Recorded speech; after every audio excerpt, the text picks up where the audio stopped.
It's great to have you here on the Clark Howard Show. You know, our mission is to serve you with advice and information that empowers you so you make better financial decisions in your life. And I want to remind you, our Team Clark Consumer Action Center is here to serve you with free advice, one-on-one free advice, something we've been doing since 1993. So you can find out how to get that free one-on-one advice, how it works, when available at clark.com/CAC. In today's episode, I want to talk about a new way for you to store your cash that is something that Vanguard used to do that they're now doing again. And those of you that have Vanguard accounts need to be aware of this because it's really going to be useful for you. And then, question I get all the time about debt collectors. What rights do you have? As unfortunately more and more people are facing being delinquent on debts, what happens when that collector calls? What are you allowed to tell them to do or not do? We'll discuss that later. Now let's talk about the other side of the ledger. Having money. Vanguard has launched the Vanguard Cash Plus account. It works kind of like a quasi savings account or checking account. And it allows you to deposit money into it electronically, unlimited transactions, and direct deposit of your paycheck. You can pay bills from it. It is not called a checking account. It is not quite that, but it is a cash management account with no fees that pays so much more than having a traditional checking account with a bank. Right now, the account with no fees pays 3.65%. So not the highest amount out there on just a simple savings account, but it's a great alternative for the equivalent of what I would think of as a semi-checking account. And so the Cash Plus account can't do everything for everybody, but it can do most things for most people who have a Vanguard account, and it can be linked directly to, if you still have a legacy bank account somewhere. I have no bank account anywhere. But if you do have a legacy bank account somewhere, it can link, and they move money back and forth for you for free as you command them to. And so you can use it, since you can pay bills through it. You can it'll even work with, if you use Venmo or something like that, you can use the Vanguard account, the Cash Plus account, for that. So it also comes with FDIC insurance coverage. So you have $250,000 coverage in an account that's paying you. Think how often banks pay you zip on your checking account, even if you got big money in it, and still try to come up with some way to charge you a fee. This is the real deal if you're already in the Vanguard system. And now it's time for questions. All right. This first one is from Mario in North Carolina. With interest rates allegedly not falling anytime soon, is there a benefit of paying down interest rates versus putting more money down up front?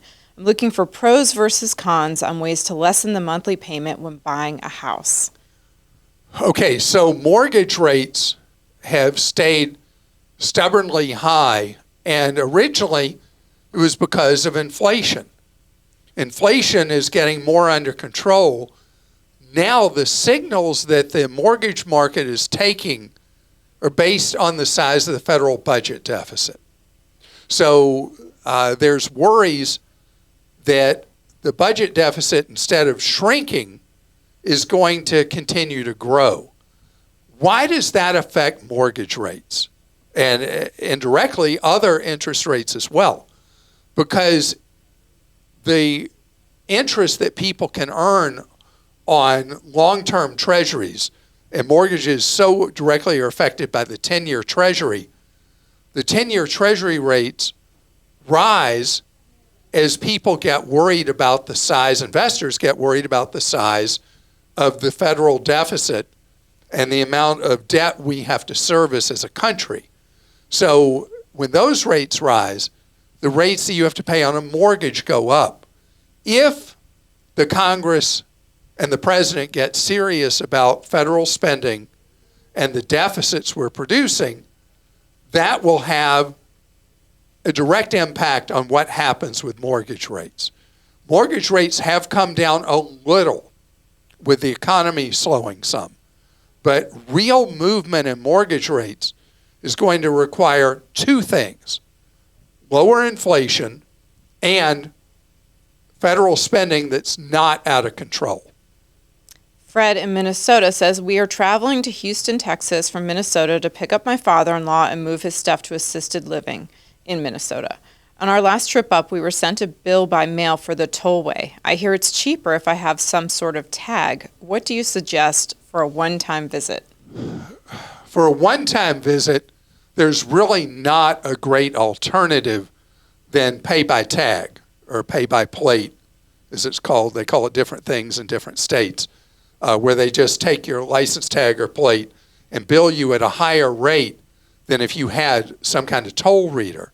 And if you're almost never going on a car trip to Minnesota, it's not worth it. Now, there's a multi-state toll pass that you can get that I have because I travel so much, that is one that's sold by a toll authority in Florida, and it's a portable pass known as the Uni, and it works so far in 18 states with toll roads. And you're in Texas, right? And he's in Minnesota and going to Texas. Oh, I thought it was the other way around. No, going to Houston to pick up father-in-law and bring him back to Minnesota. Back to Minnesota. Okay, so the Minnesota Uni works in a bunch of states across the eastern seaboard, but nobody has yet a pass that works in all the states that have tolls. So for people who travel in Minnesota and in the other 17 states covered by the Uni, it's great because you buy this thing on Amazon for about, I think I paid 10 or 15 bucks for it. And then you post money in the account. And then as you go through tolls, you're paying a preferential price to being billed later. For me, I use it because rental car companies rip you off, billing you for going through tolls, charging huge fees to do that. And I avoid those by having the Uni Pass, the UNI Pass. But I don't have an easy answer for you in your situation. And I hope that the journey of your father-in-law as he goes into assisted living is a good one at the facility you have for him in Minnesota. Nikki says, I have a 25-year-old daughter that needs individual car insurance. She has a Toyota Corolla 2017 Sport. In the past, she's been in 2 car accidents. Hope she was okay from each of those. One of them will fall off next year. Which car insurance companies would you recommend she look into? Thanks for all you do. You've been saving me so much money. I'm appreciative. So for your 25-year-old, that's a key number with car insurance because insurers expect people to have accidents from age, whatever the driving age is in each state, 16, 17, or 18, up to age 24. The stats show clearly a much higher rate of accidents that also statistically decline significantly by the time somebody turns 25. So 25 is an age where you can get significantly more affordable car insurance. Having had 2 accidents in the past, that's not good in terms of how the insurance underwriters, which now is pretty much an automated system, are going to treat her. So, Nikki, what I want your daughter to do is find what's known as an independent agent. They are a much more rare breed than they used to be, but independent agents are experts at figuring out what insurer is best for a particular driver's profile. And independentagent.com, and when you go there, they have a map of the United States. You click on the map, and it'll take you to where, in most states, you can see a clear list of independent agents available near your daughter that will help her shop for the best deal for auto insurance with her prior spotty record of the 2 accidents. And as you so well pointed out, those don't haunt you forever. For a period of time, depending on the state and the insurer, how long prior accidents or claims come back to bother you in terms of what you have to pay per month. And I'll tell you, the independent agents understand the market backwards and forwards. Coming up ahead, I want to talk about somebody you don't want to talk to, and that's the debt collector calling to hassle you about a debt you have. I want to talk about your rights. The number of people who are delinquent right now on debts has been going up. Car loans very heavily in delinquency, credit cards heavily in delinquency. And it really is a sign of the income split in the United States, where we've got people at the higher end of the income ladder who are doing actually really well right now. When you look at sales of high-end goods, they're doing fine. And then people with everyday incomes are really stretched and struggling in many cases to make ends meet, and that's when they get to meet the bill collector, the debt collector. So I want you to know that in a cycle like this, companies are getting more aggressive about turning debts over to debt collectors. And the things I'm going to talk about don't apply if it's an actual employee of the company you owe money to calling you, but most of the time it's going to be a debt collector. So a debt collector will call you about a debt, and you can talk to them if you want. You don't have to talk to them if you don't want. And you know debt collectors will call again and again and again. But do you know you have the right to tell them never to contact you again, and they're prohibited from that point forward of contacting you? Doesn't mean they can't sue you against a debt or potentially put it on your credit report, but we're going to come to that in a second. You don't have to put up with the harassing phone calls, period. Second, and you got to do that in writing, by the way. We have a drop-dead letter on Clark.com that you can send to a debt collector. It tells you what you say so they don't hassle you. But here's the bigger thing. A lot of times you're being contacted about a debt that's not yours, or a debt that you don't owe, or an amount that's wrong, too high. Within 5 days of an initial contact by a debt collector, by law, they don't all comply, they have to send you a letter about the debt. You can contest that letter if it's wrong. And there's a clear procedure that's stated in that letter you have to follow for it to be properly recorded that you're challenging the validity of the debt. You'd be amazed how often people are contacted about a debt they don't owe. And if you don't say anything, the lie becomes the truth in 30 days. It's considered to be a valid debt at that point, even if it's not. That's why you don't sit on your rights. That's why you just don't call them about it. You have to follow the procedure about that debt. What happens if you actually do owe it? So then you want to negotiate. If you have the money, what's the power you have in the negotiation? The fact that you have the money. And what do you not want to have happen? You don't want it to be on your credit report. So even though collectors say it doesn't happen, let me tell you, it happens all the time. You negotiate with the debt collector that you want that debt removed in return for payment of the money. And the way you do that is you say, I'm disputing that this debt's a valid debt, but to settle this matter, I'll pay you. I need in writing from you that this will not be on my credit report in return for payment of the money. Once you paid the money, you have no power with that. Very important. Let's say you don't have the money, but you know you owe it. You want to negotiate a payment plan or a reduction in the amount you owe, what's known as a settlement. But whatever you agree to in a payment plan or in a settlement, you need to honor your part.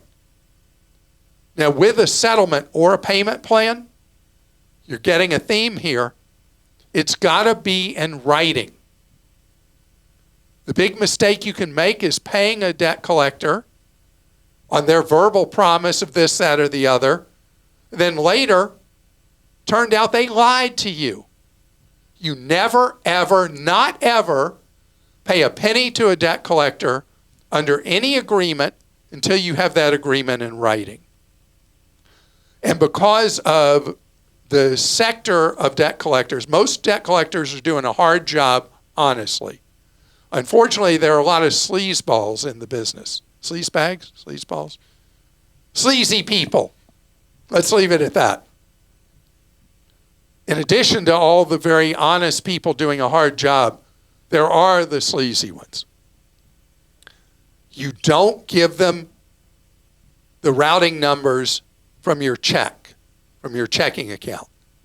Because what happens with a sleazy collector is they'll take money and keep on helping themselves to the money, maybe even beyond what you ever owed. If you need to, you pay them by money order. There's no traceable document there. There's nothing they can come back and hit up for more money than what was agreed. Got to be so careful with debt collectors because, again, the ones that are dishonest create problems for everybody. And remember this, you don't pay a debt you don't owe. Collectors work from many times very incomplete information, and they'll contact the wrong Clark Howard, or the wrong, well, your last name. They're not contacting the wrong you. But if you have anything that's anything common at all, they could be contacting the wrong person demanding payment from you for a debt you don't owe. Don't let them intimidate you into paying money that's not your responsibility, not your debt. All right. Here are some questions for you, Clark. I'm ready. This one came in from Dallon in Australia. My mother had purchased life insurance on all her children and their spouses. My daughter and I have recently lost my wife. Sorry. Oh, I'm so sorry. I'm in my 30s, sorry. and my daughter is 3. My mother wants to give us the money she got, about $180,000. I would love to invest enough for my daughter for her future and some into mine, but leave enough to make an additional monthly income. The first question is, what would be the best way for my mother to give us the money? I understand there's a certain amount she can gift before getting taxed on it. Second question, how much should go towards an investment account for my daughter to jumpstart her future? Thank you for all the help you provide to all of us every day. So, gosh, I mean, the circumstance you describe is absolutely crushing. I feel so badly for you and your 3-year-old daughter. As a parent and as a husband. I mean, just how brutal. And I wish both of you the best as you recover from the pain that you both would feel. As far as money, this is a case where the amount of money is so large, you need to talk with a lawyer who specializes it's a more expensive lawyer, but you're not going to need that many billable hours. You got enough money here. I want you to sit down with a lawyer who does wills, estates, and trusts.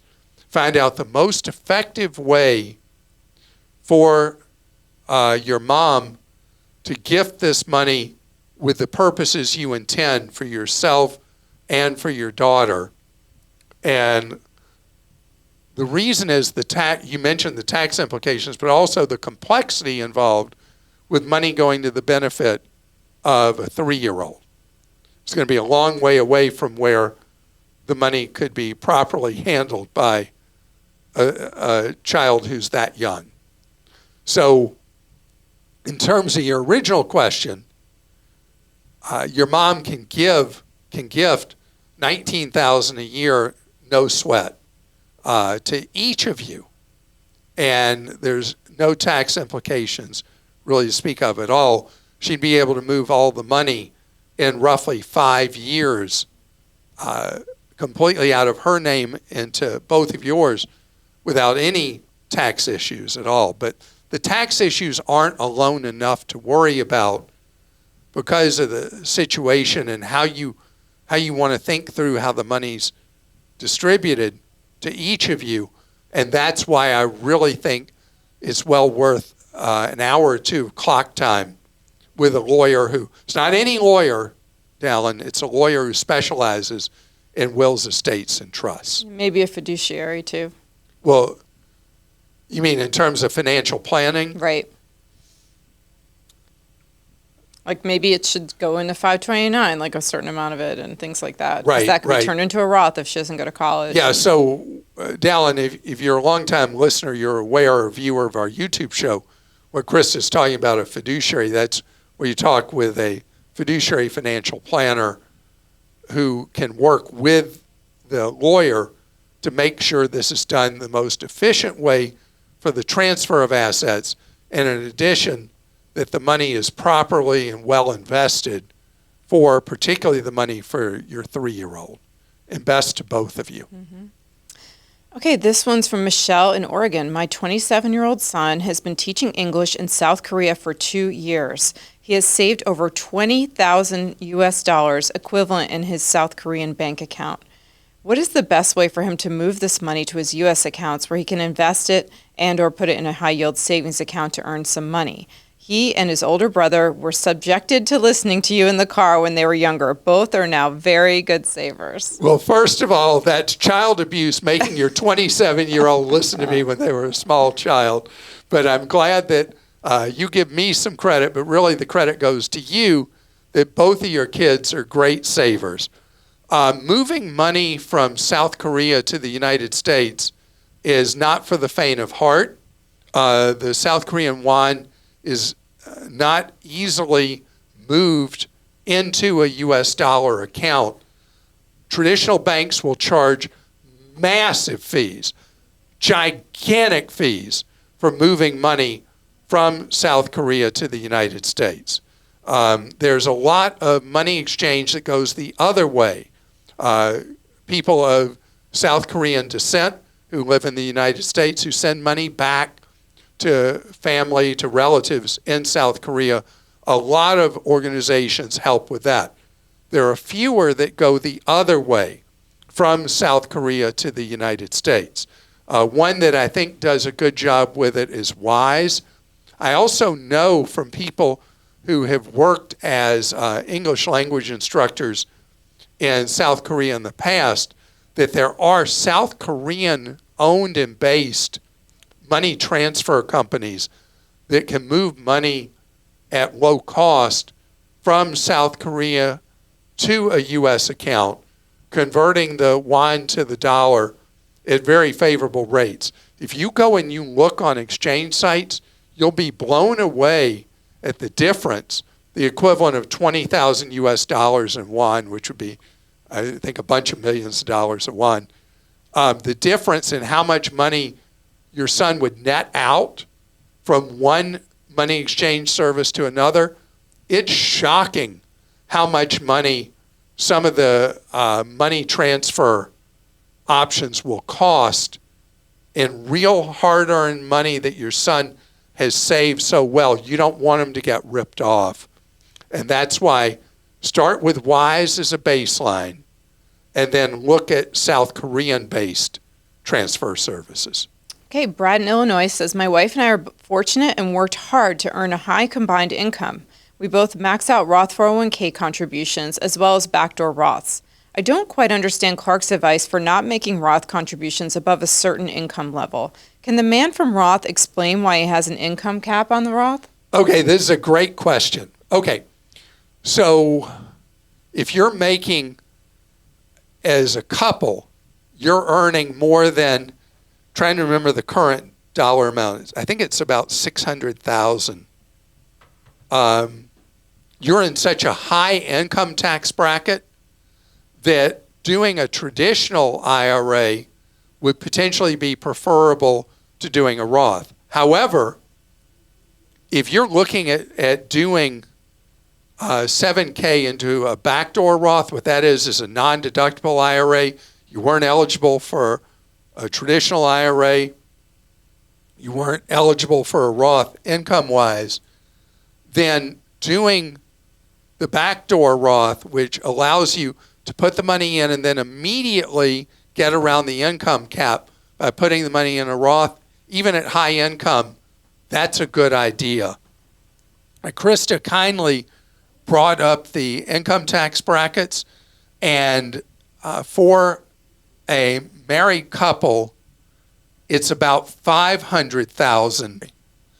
So I was wrong on that. It's actually, if you're earning more than $500,000 a year, that's the tipping point where, like a traditional 401k versus a Roth 401k, a traditional IRA versus a Roth IRA can become a better idea because you're already at such an extremely high tax rate, and you have better odds that in retirement, you as a couple will be in lower tax brackets than you are right now earning an income above $500,000.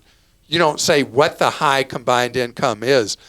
Very, very thin sliver of the American people earn above $500,000, and they're the exceptions to following the advice of the man from Roth and would benefit from doing traditional 401ks, traditional IRAs.